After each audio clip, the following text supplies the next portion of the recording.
Hey everybody. The other day I watched a video arguing that Christians who support President Trump are basically supporting evil. It came from a video by Pat Conkey, who says he's all about the way of peace.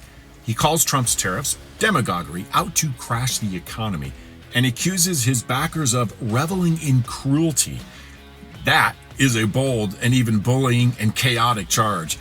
Are millions of Christians who support President Trump blind to sin or wrestling with something deeper?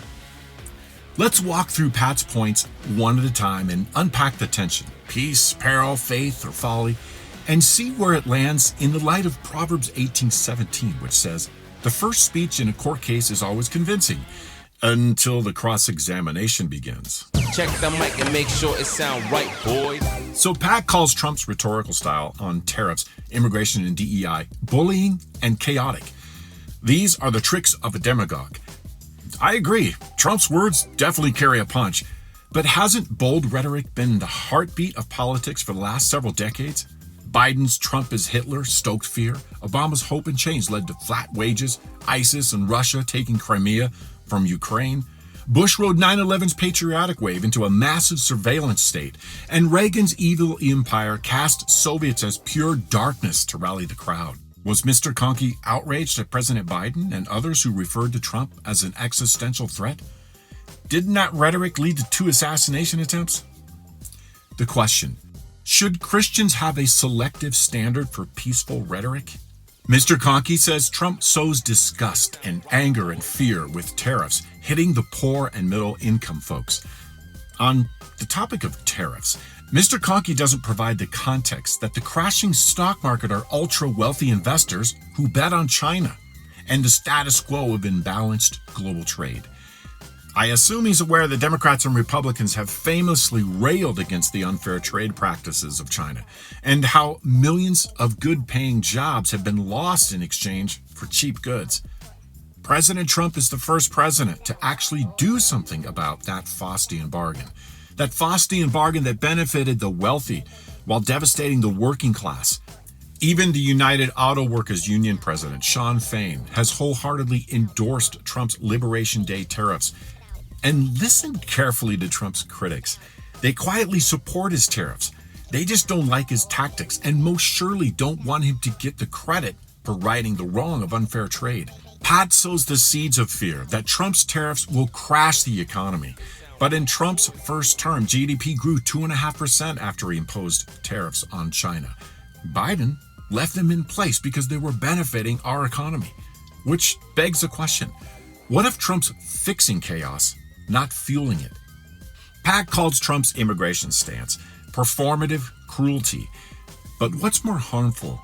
Illegal immigration exploiting the poor, with 60 to 80% of women raped, kids sex trafficked, empowering drug cartels and murderous gangs, and NGOs raking in millions as they virtue signal their compassion for migrants, or a compassionate legal immigration with secure borders and merit-based standards. Wait a minute. Didn't God endorse secure borders in Deuteronomy 32:8 and 9?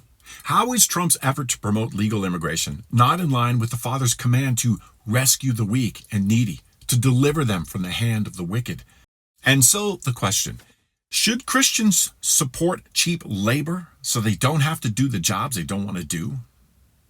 Pat goes on to cast Trump as the worst people for demagoguery, a thorn bush unfit for Christian hands. But I wonder if Mr. Conkey is missing the harvest for the weeds.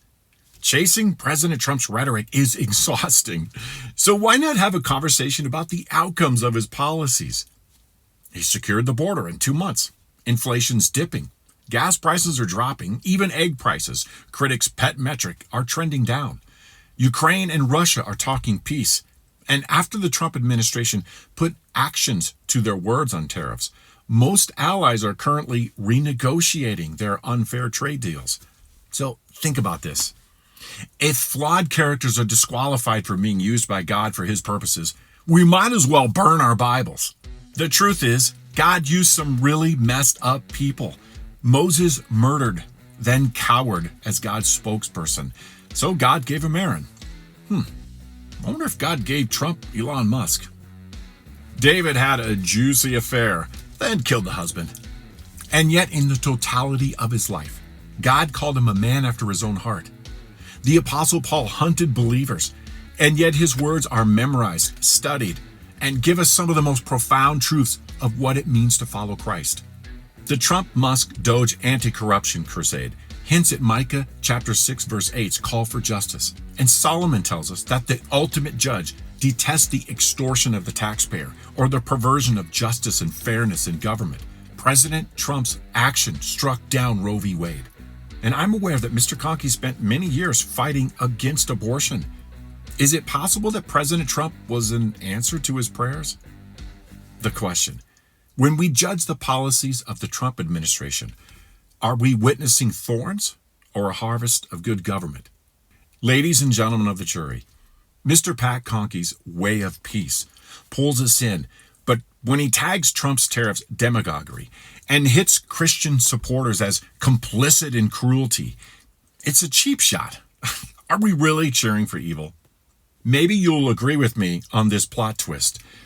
What if God's game plan doesn't need a polished playbook? Paul drops a bombshell in 1 Corinthians 1:27. God chose the foolish things of the world to shame the wise. Jews wanted a dazzling king, a political savior. The Greeks laughed at a crucified nobody. Both missed the wild harvest in God's messy moves. For God so loved the world that he sent his son, a nobody from Nazareth, to lay down his life as a suffering servant that we might have new life in him.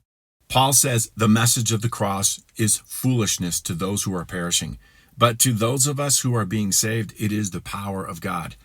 I will destroy the wisdom of the wise, the intelligence of the intelligent I will frustrate. It sound right, boys. That said, let's get something out of the way. Trump is not a savior. His brash rhetoric and rough edges might look like thorns to Pat, even evil to some. But if they're delivering secure borders, peace talks in Ukraine, trade deals that finally stick up for the working class, and an opportunity for Christians to bring God's goodness into government, isn't that a harvest worth a second look?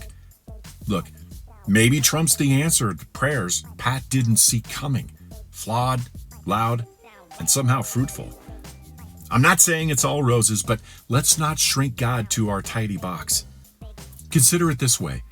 Is it really possible for one man to achieve all of this, even to survive an assassin's bullet by a split second without the providence of God?